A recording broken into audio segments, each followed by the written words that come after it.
Okay, so we have two programs. We have a 33 credit hour master's degree, and we have a 12 credit hour graduate certificate. So those are kind of the two options that we offer at this time. And I'm going to walk through those with you. So I always like to start with goals. Goals are important. Um, so there's three overarching goals. One is develop educational leaders. I need folks in the health professions that understand how learning works and how to create durable memory and how to help uh, trainees and students, really make these durable memories that are going to last well beyond their board exams. Um, the second is to provide our academic healthcare institutions with highly qualified educators. I mean, those of you that are physicians or dentists, like you've spent a long time developing that role of your life, and you probably had very little to no background in the educational world. And so that is why one of my goals in life is to help everybody who teaches in academic healthcare to understand how learning works. So I think that's a great thing. And then serve the discipline. So if you're new or didn't realize, health professions education is a fantastic place for research and scholarship. So if that is something on your plate that you need to be thinking about, it is a very rich place for publications and scholarship in general. So I have 6 competencies that kind of oversee our entire program. And so the first one is around when you're done, I really want you to be able to create learning and development opportunities, but I want them informed by relevant learning science and relevant educational theory. And I want you to do it in 2 places. I want you to be able to do it in a didactic or classroom, small group environment, and also that wonderful clinical learning environment. We know the clinical learning environment is chaotic and crazy sometimes. And so utilizing best practices when you are in the clinical learning environment is going to just enhance what the learners, students, or trainees are experiencing. Our second competency is you having the ability to assess and evaluate and use research to inform your practice, right? So a lot of times people are just doing what was done to them, but there's a lot of literature out there that is showing you best practices and how best to do things. And once again, I am concentrating on 2 areas, both the didactic or small group or lecture halls, plus the clinical learning environment. And our third competency is to promote your educator identity. I think I said a few seconds ago, you spent a long time developing your provider identity and probably not very much time promoting and working on your educator identity. So that this program will help bring that educator identity out. Our fourth competency is really around utilizing evidence-based teaching strategies. I guess it all boils down to creating a safe learning environment. Really, if I just had to boil it down, create a safe learning environment. Learning doesn't happen if the students or trainees or whomever is in the learning seat doesn't feel safe to ask questions or make a mistake or that sort of thing. So we really want that safe learning environment. And then our fifth competency is to develop some scholarly skills. We really want you to have the ability to utilize the things that we talk about to influence the direction of your educational environment, whether it's an institution or a healthcare, academic healthcare environment. But coming with some science of learning and having that background knowledge hopefully provides you that opportunity to influence educational decisions and processes and way things happen at your institution. And then our last competency is that big leadership competency I really want these educational leaders that can come in and communicate cross department, cross school, cross your health sciences community, and point them in to the way of best practices and what learning science says works. So that is our 6 competencies. And so one of the things people always ask, so what is so special about our program? I do have clinicians with education degrees that are teaching in our program. I've got all kinds of clinicians, everything from a child life psychologist to dental faculty. I have a surgeon, I have pediatrics, uh, nurses. So there's all types of clinicians that are in as our faculty. Then the next thing you may not know from looking at information is all, and I will say there is one caveat. All our courses are 8 weeks asynchronous courses. The last course of the program is a full 16-week semester, and I'll get into that a little more here in a little bit. Now, just because it says asynchronous, the work and things that you're doing are asynchronous.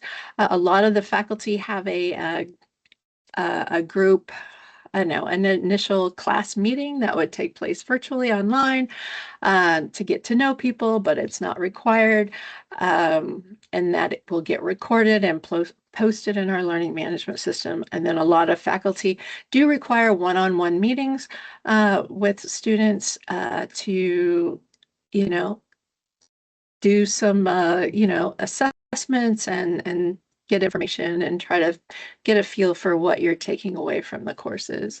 And I think the other thing I always like to bring up is the concentration of our program is teaching. There are other master's programs out there that concentrate on that research aspect, but I am here to help build better educators, and that is the goal. And with that in mind, I always like to say that we really care about impacting the next generation of providers. And so what I mean by that is you guys are, in the field. I am myself and my faculty, we review assignments, we review any major assessments, we review readings, we review, what you're doing in the class, because I want to make sure that everything that we ask of you is going to be the biggest bang for your buck, because you also have your day job. And we want to make sure that we are providing you with high quality instruction and high quality content that is going to be able to help you immediately work with your learners at your institution.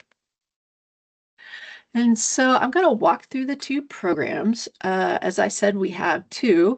The first is the 4 courses, 3 credit hours each, so a total of 12 credit hours for our graduate certificate. The great thing about the certificate is all 4 of those courses can roll into the master's degree.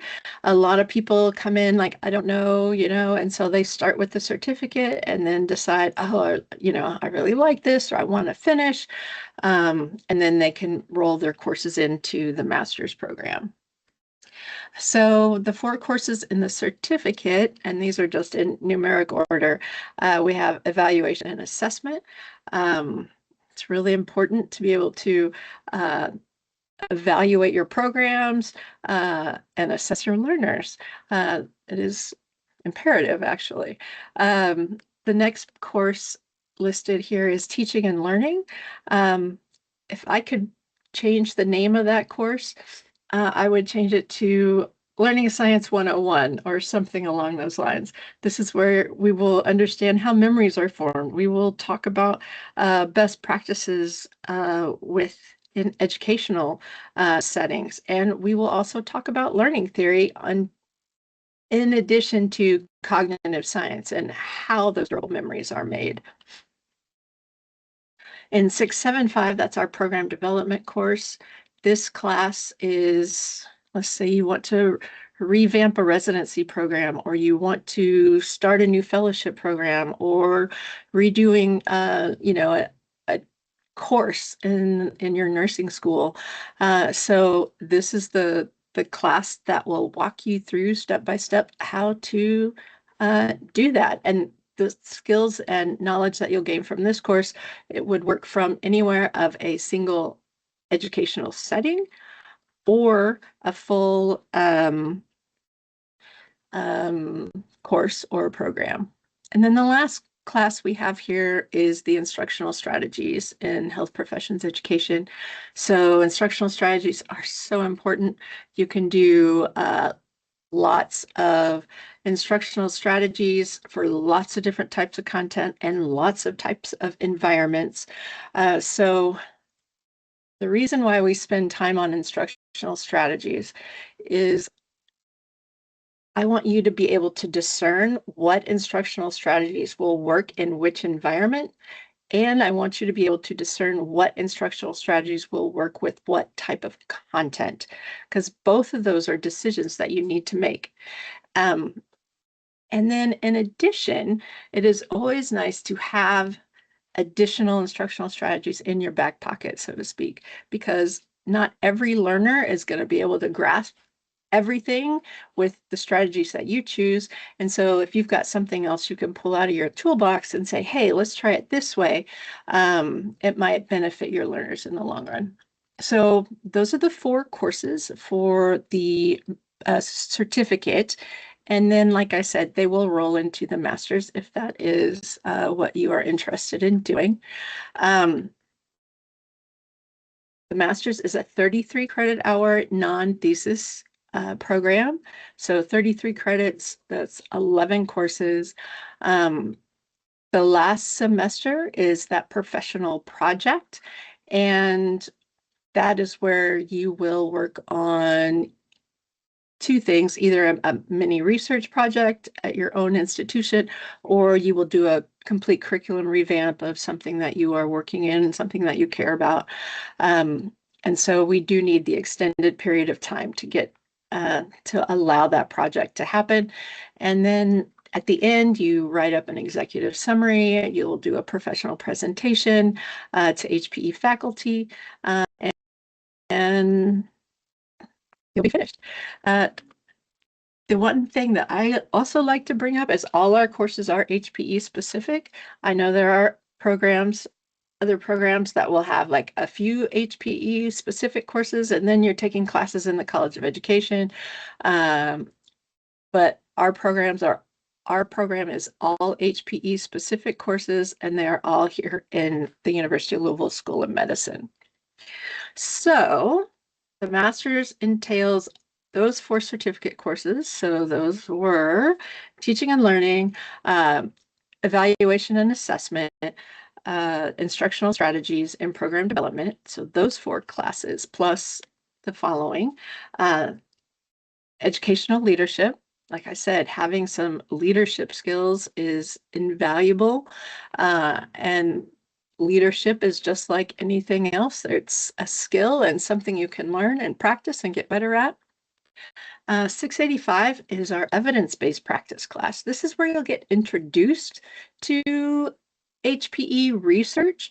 Like I said, the focus of our program is not on the research aspect, but we want to introduce it to you. We want to make sure you have some background knowledge. And then 697 is that professional project that you would do during your last semester. And then we got 4 electives. We have all kinds of electives. And I think I got 4 of them up here, or no, 5. So well-being, simulation. We have the most amazing sim director here at UofL, and she teaches a phenomenal class. Everybody loves it. We have a great feedback class. Feedback, wow, the bane of a lot of people's existence. How do you give your trainees the feedback that they need to hear, and how do we help them take that feedback and make changes? It's not easy. Interprofessional education, we know healthcare is a team sport. Qualitative data analysis. I mean, yeah, there's several other electives, but these are like probably the biggies that most people take. So how does this work? There is a application with the UofL graduate school, and we only require one letter of recommendation, but I really think the application has a space for 2 names, and so you would put in a name and an email address, and then the graduate school sends that person an email, and then they can fill out the recommendation online. So it is pretty simple. If the application doesn't let you go past without putting a second name, you can, put my name, or you can put whoever you want at Yahoo, and it'll be fine. We just need 1 letter. A personal statement. Personal statement is really, it doesn't have to be long. It doesn't need to be cumbersome. It needs to be, why do you want to do this? And what do you hope to get out of it? And so if that is 3 paragraphs, so be it. But I want it personal to you and your goals, your professional goals. The application fee is $65, and I can't get out of that or change that. And then we need to have all official transcripts on file, and this is an accreditation process. We have to have official transcripts on file, and so I know it can be burdensome sometimes to go back to your prior institutions to get those, but we can help you and point you in the right directions for some of those things. Application deadlines, we've got for the spring, 2 of them. So there is December 10th for the spring 1 term, and then February 10th for the spring 2 term. As I said, we have 8-week classes, so that means we have 5 start dates. Well, for the master's degree, we have 5 start dates. So we go spring 1, spring 2, summer, then fall 1, fall 2. And so it's everybody really seems to like it because they're generally taking 1 class at a time, and they can do that for 8 weeks, and then they'll start another class for 8 weeks. And so they take 2 courses per semester, except during the summer semester, we only offer 1 session. But it is a great way to get the credits, and it just works really well. So you can see the application deadlines and then start dates for the next semester. So key information, this is the thing lots of people are always asking about, and that is the graduate tuition. It is $830 per credit hour. And then those that are active duty service members receive $250 per credit hour tuition. I always like to remind people those 8-week asynchronous courses, and it takes about 2 years and a semester to finish the full master's degree. You can finish the graduate certificate in 1 calendar year, because those courses would be offered spring 1, spring 2, fall 1, fall 2, and then that's all 4 of those courses. And then as a reminder, that capstone is a full 16-week full semester, depending on when you take it. And you can really only take it during this fall or the spring semester to get that full 16 weeks out of there, because we're not going to do an abbreviated version in the summer. That really kind of pulls it all together. And I am here to answer questions. I have our admissions specialist, Jamise Harris, who is also on the line. Jamise will be sending you guys some additional information after this call, but I'm happy to answer questions. No. Hi, Staci. Thank you so much for presenting this to us. This has been really informative. I had a question when you were talking about the simulation electives, and you mentioned someone in that. Do you know her name, per chance? Okay, I'm rolling everything. And for simulation, Carrie? Yeah. Carrie. Okay, Carrie Boner. Ah, okay. Okay. It's You know okay. her? Uh, I'm familiar with her. I don't know her personally, but I Okay. do work in simulation, Oh, so all right. Yeah. names there are some household names and familiar names, so that's There's a interesting. household names. Yes, I think Carrie Yeah, Boner is a household name in simulation. absolutely. Absolutely. Thank you. Sure, sure, no problem. I feel very lucky to have her. And everybody loves that class. And that class is taught during spring too, so it's coming up in the spring semester. Any other questions I could answer?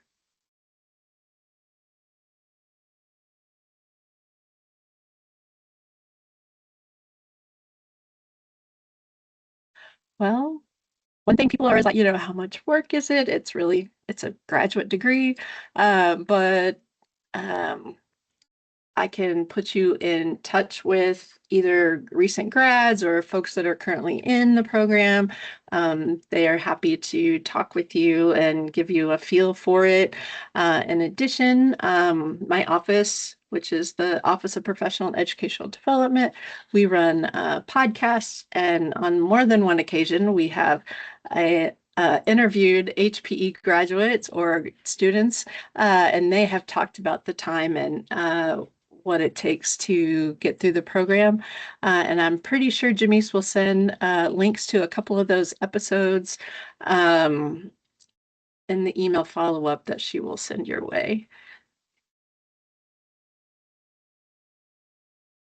Sorry, I was having mic trouble before, but that actually was my question. In terms of the profile of a normal student, are they, what do they look like in terms of what they're doing at that point in their career? Right. We have all kinds of students. We have everything from physicians here on at University of Louisville who are, have an educator role and have no idea what they're doing and just want to learn.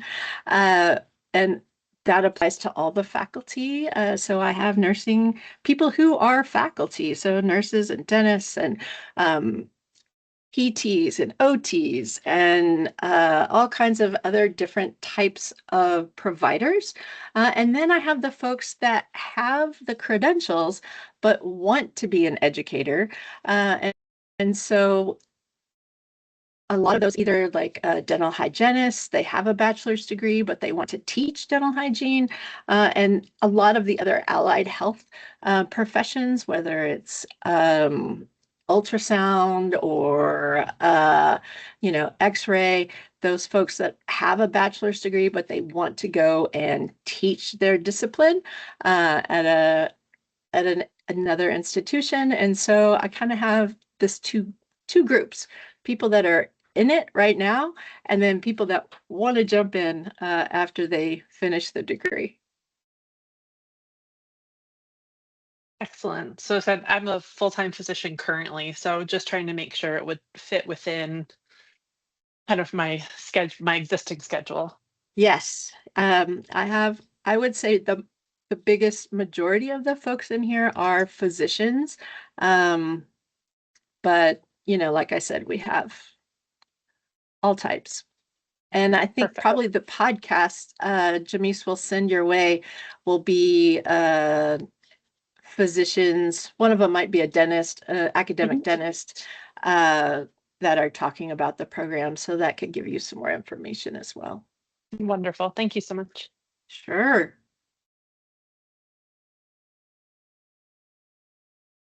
Well, I'm happy to hang out here for a few minutes.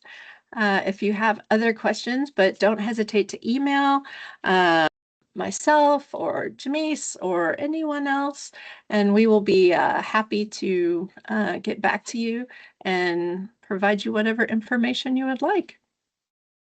Thank you so much. Take care. Thank Thank you. you. Thanks. All right, Jamise. All right. I think that the Nicholas guy, he already applied. He was the one I was talking about earlier. Oh, okay. Yeah. So he probably just wanted to come in and like see about the program. But he Cool. already applied, so All right. Well, let's see what we can do. Mm-hmm. All right. Do you have anything for me? No, nothing on my plate No. that Okay. applies to you right now. Okay. All I'm right. gonna I'll get talk back to the spreadsheet. Yes, back to the spreadsheet. I know I've been in there too. I know Russ has been in there. We've all been like, anyway, it's crazy. Yeah. We're gonna get it done. Gosh We darn it. are All for right. sure. All right. Talk to you later. All right. Bye. Bye.